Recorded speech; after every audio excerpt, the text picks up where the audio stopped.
Ayan, good morning! Good morning, good morning po! So, magluluto na naman po tayo. So, eto na, meron kayong kalabasa. Ayan. At eto po yung dilis na igigisa. Eto na po yung panggisa. Ayan. Sibuyas at kamatis. Siyempre, ano pa nga ba? And garlic, of course. So, babalatan po natin siya. And then, i-ready na natin. So, yan. Ayan, kita niyo po. Tuloy-tuloy lang po pagla-live ni Mommy Pearl. Sige lang, Mommy Pearl. Basta ako po'y magluluto na. Okay, nakapagsaing na po. At ayan. So, gets. Oh, go lang po tayo. At medyo tanghali na mamaya ay kakain na yung ating mga pamilya. So, simpleng luto. At ito po ay ginisang squash. For good eyesight. Vitamin A. Ayan. At lalagyan ko na lang siya ng sobrang ano dito. At meron pa kaming konting, ano nga ba ang tawag doon? Parsley. Para may greens din naman po. Kasi sobra lang yun at masisira din lang siya. So, ganyan na lang ang hiwa ng ating kamatis. Ito na po. At siguro yung dilis ay hahatiin ko yan. O, lalagyan ng konting sabaw. Konti lang para may sauce. At ayan, huwag po sobra. Okay, garlic na lang po. Garlic. Kukuha po tayo ng garlic. Okay, ito po ang garlic.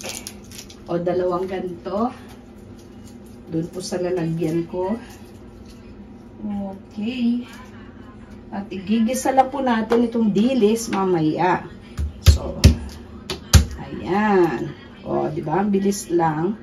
Okay. Ayan po. Tanggalin yung konting sira at meron. Tsaka yung kanyang mga balat. At ayan na po. Okay. Alright. Ayan, at igigisa na po natin to. Mabilis lang siya, guys. Mabilis lang. Hindi ko na to gagamitin, no? Hindi ko na po gagamitin.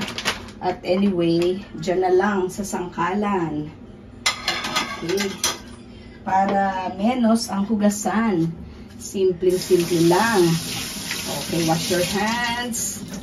Alright, may sabon dito. Paubos na. Kaya, ayan na po ang susunod na ating pangsabon. Okay, ang pangsahog ay dilis, dry dilis. Okay. Alright, tapos na po. Alright. Okay. So, punta na tayo dito at magigisa na. Okay, guys. Bago tayo nag-continue, nilinis muna natin itong lalagyan at ang daming maliliit na cockroaches na hindi naman yun endemic dito sa Philippines. Opo, andito po yung aking atsuete, rosemary, ayan po. Ito po yung atsuete. So, nilinis muna natin to isa-isa. Ayan po. Anong meron dito? Turmeric. Ito po. Yes, hindi po ito sponsored ng McCormick. Nagkataon lang po na ito ang mga ginagamit natin. Okay, may oregano, may basil. Dati pa po, pinakita ko na rin po ito sa isang vlog ko. Matagal na. So, basil leaves, oregano, cinnamon, mga ganyan po. Ito, ground cinnamon. Yes po, maganda yan sa mga, actually yung cinnamon is maganda sa mga ants. Yes, at kung kayo po ay mga plantita, ganyan din po ang gamit natin. Yes, at ito po ay fried garlic. Tingnan niyo po. Naalala niyo po, bigay ito ng someone ng Christmas. Yes, mabilis siya. Ito naman po yung laurel leaves. At meron po tayong pepper. Peppercorns. And of course, ito po yung ating ground pepper. Yun. At nandito po yung ating salt. Nakikita niyo po ba? Nasa side. Ayun po, lalagyan ng salt. May sabitan po tayo doon. At usog na natin to. Usog na po natin siya dito sa gilid. Okay. Ganyan na lang po natin siya.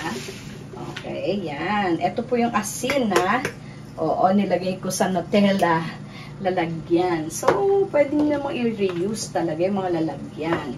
May ketchup tayo dyan. At mag-refill na rin po tayo ng ating ground pepper. Oo, kung wala po kayong ground pepper, ito pa pala yung isa, may vanilla. Just in case. O, kailangan po ng vanilla.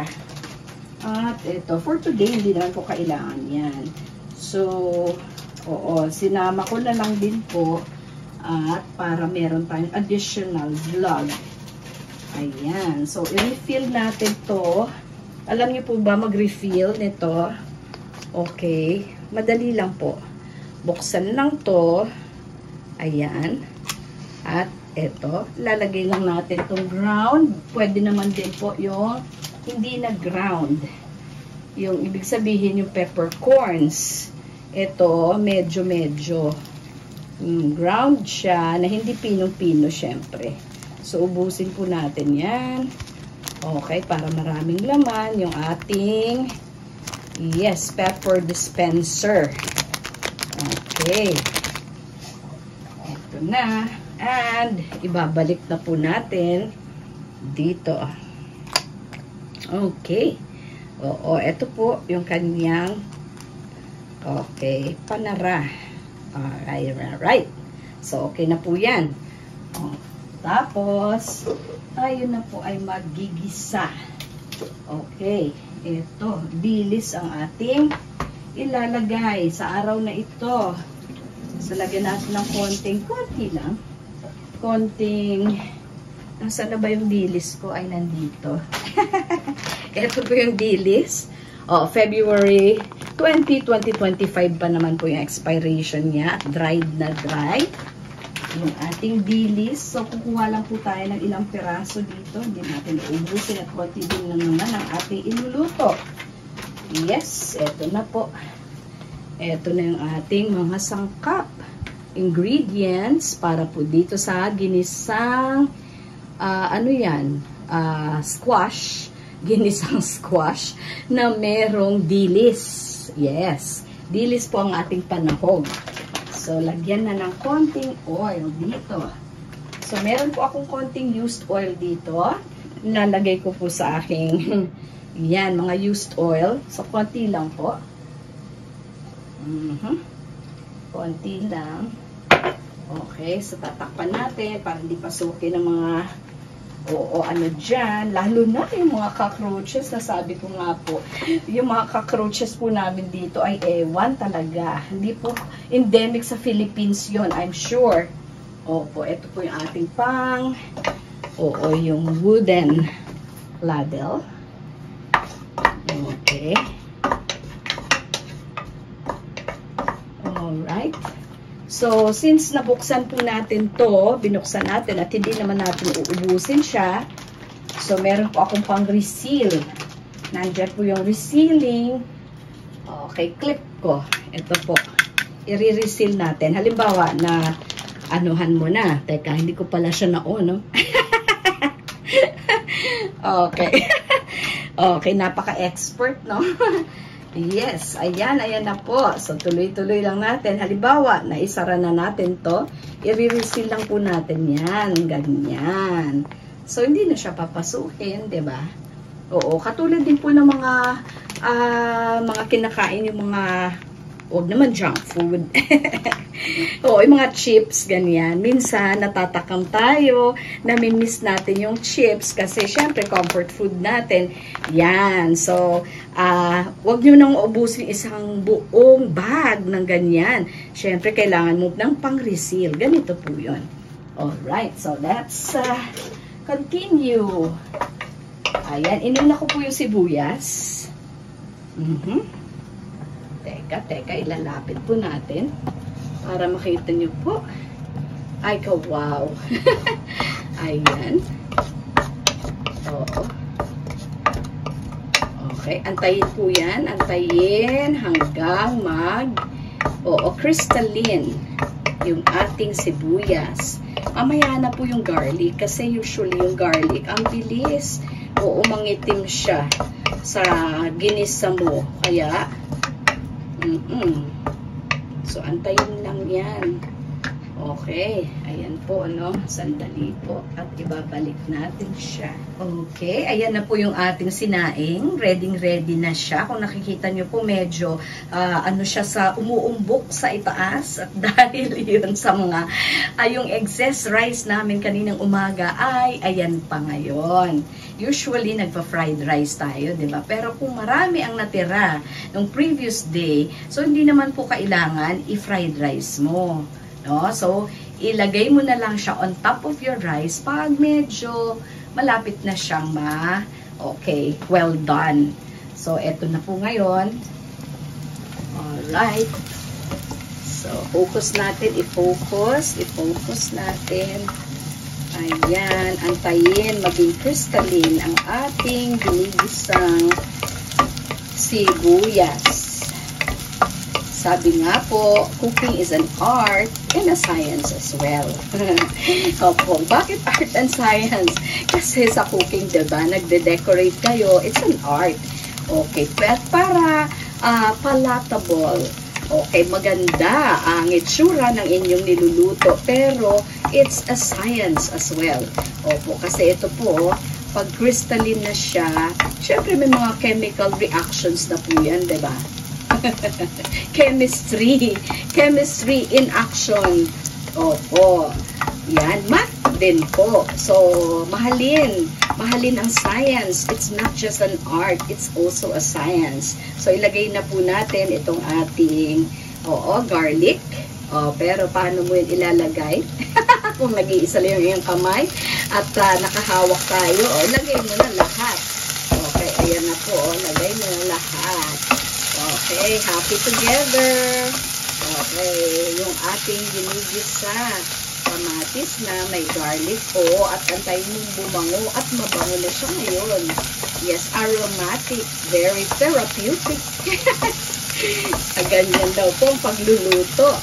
So, look at the colors. Diba? Ang ganda.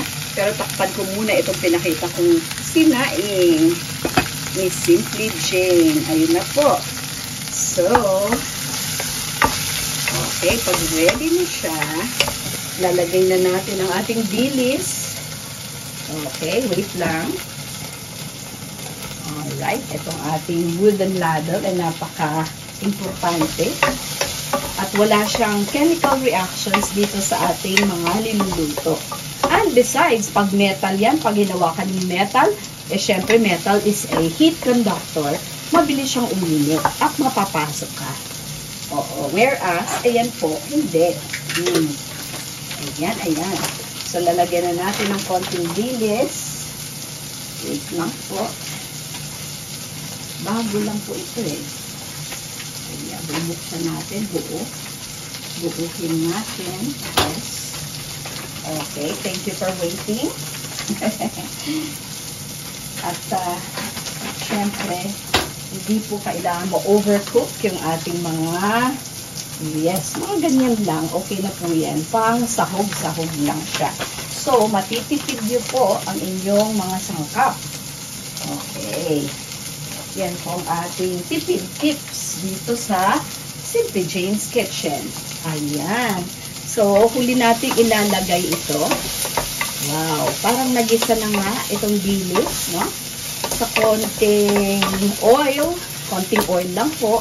Syempre yung hood natin sa taas is working and we can put on the lights. Ayan. Para medyo maliwanag. Okay, and then we can put this squash na nakaslice na po, no? Nahugasan na natin yan. At lagyan natin ng konting tubig.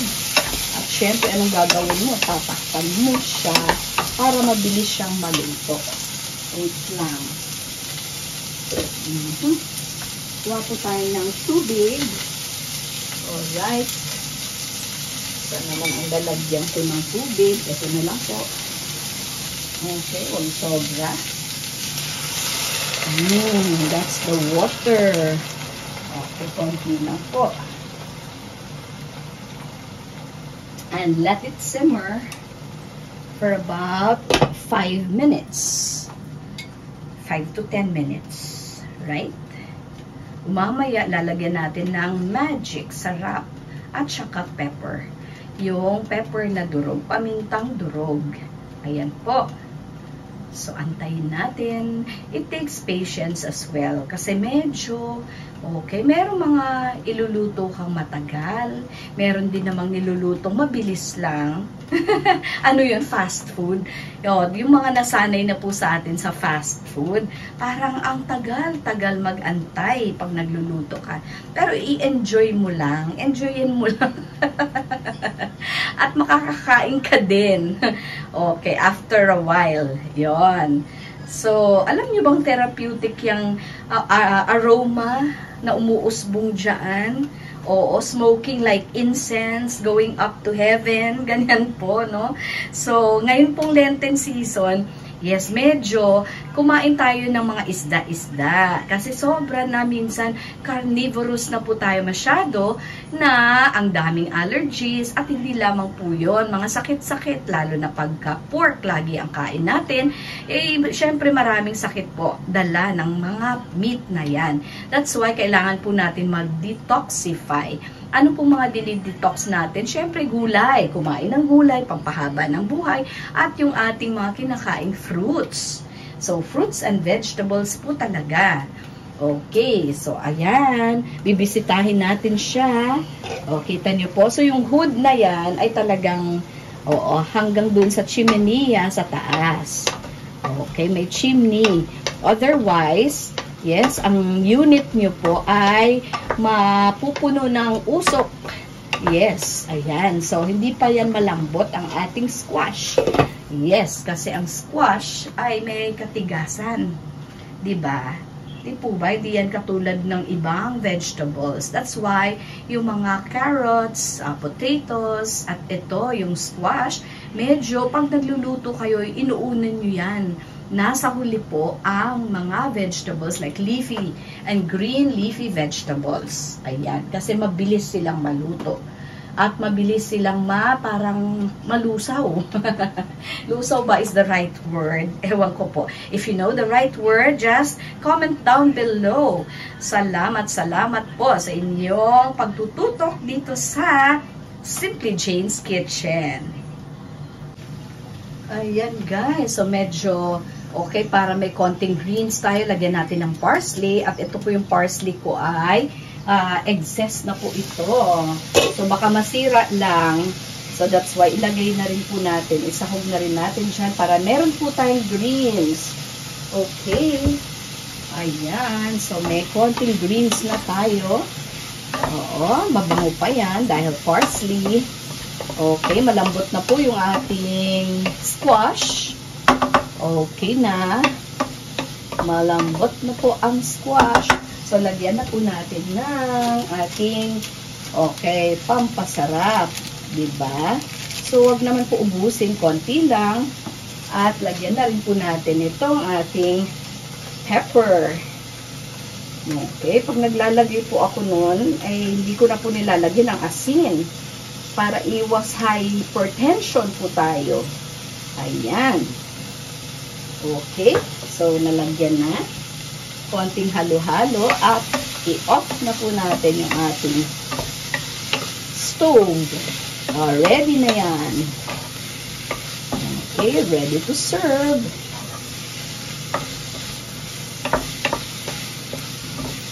Okay. So, ilagay na siya natin sa plato. Ito po, ating plate na medyo malalim-lalim. Alright.